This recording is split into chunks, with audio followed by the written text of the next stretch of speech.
না না সাইড দাও বাড়ি চলো বাড়িতে কথা বাড়ি চলো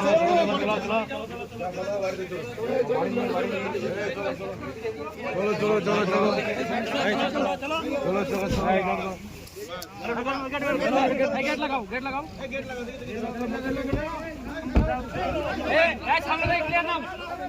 প্রায় ৮ ঘন্টা পর শক্তিপুর থানা থেকে ছাড়া পেয়ে বাড়ি ফিরলেন বিধায়ক হুমায়ুন কবিরের ছেলে। তদন্তের স্বার্থে বিধায়কের শক্তিপুরের বাড়ি থেকে সিসিটিভির ডিভিআর এবং স্টোরেজ সংগ্রহ করেন সাইবার আধিকারিকেরা।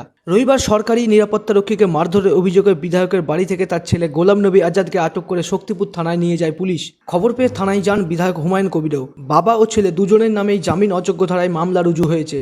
পুলিশ সূত্রে জানা গিয়েছে এদিন সন্ধ্যায় বিধায়কের বাড়িতে সিসিটিভি ফুটেজ সংগ্রহ করতে যান তদন্তকারীরা।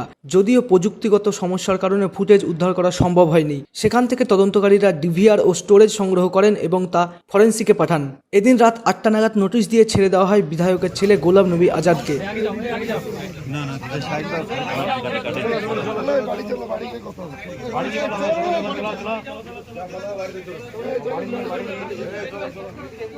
চলো চলো চলো